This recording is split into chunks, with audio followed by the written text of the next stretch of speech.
Good morning, students. I am Smriti Kusai, and today we are going to talk about chapter 11 of class 12th, that is biotechnology principle and process. Biotechnology સિદ્ધાંતો અને પ્રક્રિયાઓ. બરાબર, આપણે આગળના વિડીયોમાં વાત કરી છે બેઝિક્સની. હવે આ ચેપ્ટરમાં શરૂઆત આપણે અહીંયાથી થાય છે. ફર્સ્ટ છે જેનેટિક એન્જિનિયરિંગ. બે ટાઈપ પડે છે, જેનેટિક એન્જિનિયરિંગ અને બાયોપ્રોસેસ એન્જિનિયરિંગ.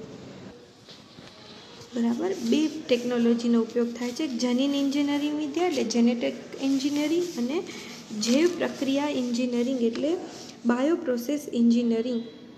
હવે અહીંયા કને કીધું છે ફર્સ્ટમાં જનીન એન્જિનિયરિંગ વિદ્યા એટલે કે આ ટેકનોલોજી દ્વારા આનુવંશિક દ્રવ્ય ડીએનએ અથવા આરએનએના રસાયણમાં પરિવર્તન પ્રેરીને યજમાનના શરીરમાં પ્રવેશ કરાવીને યજમાનના શરીરના બાહ્ય સ્વરૂપના પ્રકારમાં ફેરફાર કરવામાં આવે છે. બરાબર, એટલે કે genetic engineering techniques to alter the chemistry of genetic material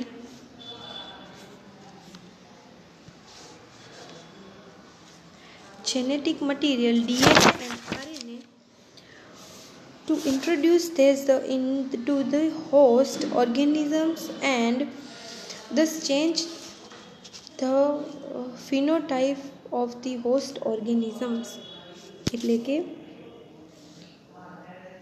આ ટેકનોલોજીમાં ડીએનએ અને આરએનએના પરિવર્તન કરાવી એટલે કે બીજાના શરીરમાં એડ કરાવીને બાહ્ય રીતે ફેરફાર આવે એને કહેવામાં આવે છે જનીન એન્જિનિયરિંગ વિદ્યા. સેકન્ડ છે જૈવ પ્રક્રિયા એન્જિનિયરિંગ વિદ્યા એટલે બાયોપ્રોસેસ એન્જિનિયરિંગ. રસાયણ એન્જિનિયરિંગ અને કેમિકલ એન્જિનિયરિંગ પણ કહેવામાં આવે છે. એનામાં શું હોય છે, જેમાં માત્ર ઇચ્છિત સૂક્ષ્મજીવો સુકોષ કેન્દ્રીય કોષોની જંતુરહિત એટલે સ્ટરાઇલ સૂક્ષ્મજીવ સંકરણ રહિત માઇક્રોબિયલ કન્ટામિનેશન ફ્રી કન્ડિશન હોય જાળવણી કરીને વૃદ્ધિ કરાવીને વધુ માત્રામાં બાયોટેકનોલોજીની નિપજો મેળવી, જેમાં કે એન્ટીબાયોટિક્સ, રસીઓ, ઉત્સેચકો વગેરેનું નિર્માણ કરવામાં આવે છે. અત્યારે આપણે વાત કરીએ તો કોરોનાની વેક્સિન અત્યારે આવી છે માર્કેટમાં. હવે એ એક જ એટલે કે ઓછી માત્રામાં હોય તો બહુ જ ઇમિડિયેટલી આપણે પૂરા દેશમાં ફેલાવી ના શકીએ. હવે એની માત્રા એટલે એના મલ્ટિપ્લિકેશન કરવામાં આવે તો ઝડપથી બધાને મળી આવે છે. એ બધી પ્રક્રિયા શેનામાં જોવા મળે છે? જૈવ પ્રક્રિયા એન્જિનિયરિંગ વિદ્યા. હવે આ પ્રોસેસ ફર્સ્ટ છે જે જનીન એન્જિનિયરિંગ વિદ્યા જેનેટિક એન્જિનિયરિંગ. એ બહુ શોર્ટ પ્રક્રિયા છે જે રેગ્યુલર આપણે કરતા હોઈએ છીએ, પણ એના સંખ્યામાં વધારો કરવો, એને મલ્ટિપ્લિકેશન કરવો, એની માત્રામાં વધારો કરવો તો કઈ રીતે આપણે એને કરી શકીએ છીએ. હવે અહીંયા કને આ ચેપ્ટરમાં સૌથી ખાસ કરીને ધ્યાન રાખજો. અહીંયા જે સમજાવું છું એ આખા ચેપ્ટરમાં આપણે આની જ વાત કરવાની છે. બરાબર, હવે તમે માની લો કે આપણા ઘરમાં તમને ખ્યાલ જ હશે કોઈકની ડાયાબિટીસ હશે તો ઇન્સ્યુલિનના ઇન્જેક્શન લેતા હશે. બરાબર, કોઈ પણ વસ્તુ છે એમાં ડીએનએની જરૂર પડે છે. બરાબર, ડીએનએમાં શું હોય છે? આરએનએ, પ્રોટીનનું નિર્માણ થાય છે, ઉત્સેચકો, રસી, ઉપયોગી નિપજ જરૂરી છે ઇન્સ્યુલિન માટે એટલે કે વેક્સિન જરૂરી છે, પ્રોડક્ટ્સ જે બને છે એ જરૂરી હોય છે ઇન્સ્યુલિન બનવા માટે. હવે ઇન્સ્યુલિનની માત્રા વધારવી હોય, જાણે કે આપણા શરીરમાં શુગરનું પ્રમાણ વધી જાય તો આપણે ઇન્સ્યુલિનના ઇન્જેક્શન લઈએ છીએ. હવે ઇન્સ્યુલિનને મલ્ટીપ્લાય કરવો હોય તો કઈ રીતે કરી શકીએ છીએ ઝડપથી? બરાબર, તો એની કઈ રીતે પ્રોડક્ટ બનાવવાની હોય છે, આખો ચેપ્ટર આ જ બેઝ ઉપર છે કે એક વસ્તુમાંથી બીજી વસ્તુ બનાવવી હોય તો ને એની માત્રા વધારવી હોય તો કઈ રીતે વધારી શકીએ છીએ. તો સૌથી પહેલાં આપણે અહીંયા કને વાત કરીએ. એક ઇચ્છિત ડીએનએનો ટુકડો લીધો એટલે કે અહીંયા કને ઇચ્છિત ડીએનએનો ટુકડો એટલે કે ડિસ્ક્રેબલ જીન લીધો. એટલે એક ને એ ટુકડો ક્યાંથી લીધો? એક્ઝામ્પલ કે વનસ્પતિ કોષ, પ્રાણી કોષ, સૂક્ષ્મ સજીવ જેમાં ઇન્સ્યુલિન બનવાની ડીએનએ હોય છે. તમને સમજાય છે? અહીંયા કને ફર્સ્ટ જે આપ્યું છે ઇચ્છિત ડીએનએ ડિસ્ક્રાઇબલ જીન એટલે ડિસ્ક્રાઇબલ ડીએનએનો જીન જે એનિમલ સેલ, પ્લાન્ટ સેલ અથવા અધર લિવિંગ ઓર્ગેનિઝમ્સમાંથી લેવામાં આવ્યો છે. બરાબર. હવે કોઈ પણ આપણે સેલ લઈએ છીએ, આજે કોઈ પણ સેલ લીધો એનામાં બધા જ ડીએનએ જરૂરી નથી કે ઇન્સ્યુલિન માટે આપણને ઉપયોગી હોય. માની લો કે એનામાંનો કોઈ એક ડીએનએ આપણે જોઈએ છીએ. હવે તમને સેકન્ડ બતાવું. આ આપણે વનસ્પતિ કોષ, પ્રાણી કોષ કે લિવિંગ ઓર્ગેનિઝમ કોઈ પણ લીધો, એક્ઝામ્પલ કે કાંઈ પણ છે. બરાબર. આપણે એક સેલ જ નામ આપીએ ત્યારે. બરાબર. હવે સેલમાં અંદર રંગસૂત્રો આવેલા છે, એટલે જીન આવેલા છે. એની અંદર રાઉન્ડ કરીને મેં બતાવ્યા છે. એની અંદર ઘણા બધા જીન આવેલા છે. હવે એ જીનમાંથી વચ્ચે એક મેં એરો કર્યો છે, એક સિંગલ જીન.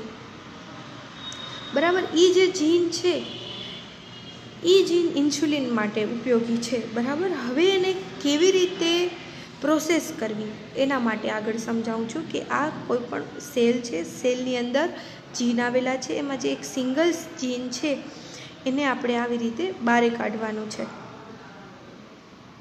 બરાબર.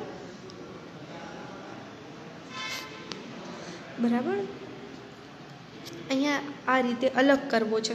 હવે અલગ કરવા માટે કઈ પ્રોસેસ હોય છે? તો અલગ કરવા માટે ડીએનએને કટ કરવા માટે રેસ્ટ્રિક્શન એન્ડોન્યુક્લિયસ ઉત્સેચક, બરાબર, રેસ્ટ્રિક્શન એન્ડોન્યુક્લિયસ એન્ઝાઇમનો ઉપયોગ કરવામાં આવે છે, જેથી ડીએનએને કટ કરવામાં આવે છે. ધ્યાનથી સાંભળજો બધા. અને એને મોલેક્યુલર સીઝર એટલે આણ્વીય કાતર પણ કહેવાય છે અને કેમિકલ સીઝર પણ કહેવાય છે, એટલે કે રાસાયણિક કાતર પણ કહેવાય છે. મેં અહીંયા ગુજરાતીમાં પણ નામ લખ્યા છે અને ઇંગ્લિશમાં પણ લખ્યા છે. એટલે both medium R definitely you can understand that.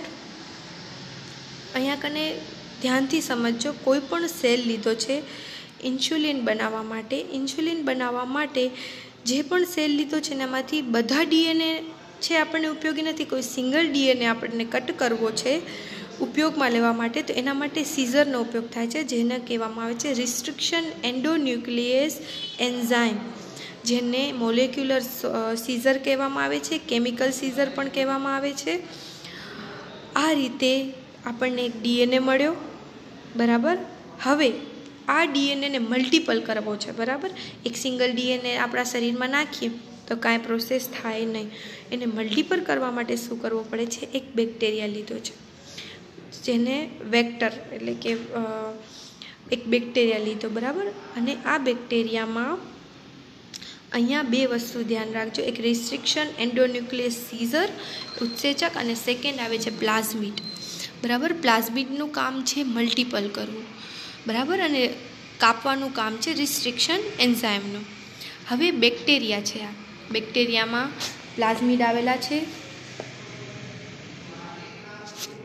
આ જે છે એ પ્લાઝમિડ છે. બરાબર. અને કોઈ પણ બેક્ટેરિયા હોય છે તેનામાં પ્લાઝમિડની સંખ્યા એક નથી હોતી, ઘણી બધી હોય છે, પણ આપણે અહીંયા કને એક્ઝામ્પલ તરીકે એક જ લીધું છે.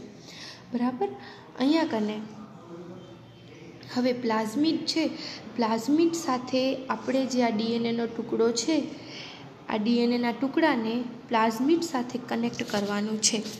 સૌથી પહેલાં પ્લાઝમિડને કટ કરવો પડશે. તો શેનાથી કટ થશે? રિસ્ટ્રિક્શન એન્ડોન્યુક્લિયસથી જ પાછો કટ થશે. અને આ ડીએનએ અને પ્લાઝમિડ બંને જોડાય છે, એટલે આ પ્રોસેસ અહીંયા કને જોડાણી. અને આ જોડાય છે ત્યારે કેના થ્રુ જોડાય છે? તો લિગેસ અથવા તો લાઇગેસ ઉત્સેચકથી બંને ડીએનએના ટુકડાને આપણે જોડી શકીએ છીએ. આ પ્રોસેસ આવી રીતે દરેક બેક્ટેરિયામાં આ ઇકોલાઈનો માની લો કે બેક્ટેરિયા છે આપણા પાસે. ઇકોલાઈના બેક્ટેરિયામાં ઘણા બધા પ્લાઝમિડ આવેલા છે અને એ રીતે ડીએનએ બીજાને મલ્ટિપલ કરતો જાય છે અને ઇન્સ્યુલિન આપણને છેલ્લે મળી આવે છે. બરાબર. હવે આ પ્રોસેસ જે છે એ ધ્યાનથી સમજી લેજો, કેમ કે આખા ચેપ્ટરમાં આપણે આની જ વાત કરવાની છે કે કોઈ પણ એક ઇચ્છિત ડીએનએ લીધો છે, એટલે કે ડીએનએ વિથ ડિસ્ક્રેબલ જીન. પછી એને કરવાનું છે કે ડીએનએને યજમાનમાં પ્રવેશવાનું છે, એટલે કે production of the identified DNA into the host And third, maintain the introduce the DNA in a host and transfer of the DNA to the in progeny. એટલે ડીએનએની યજમાનમાં જાળવણી તેમજ સંતતિઓમાં ડીએનએનું સ્થાનાંતર. બરાબર, આ રીતે પ્રોસેસ થાય છે.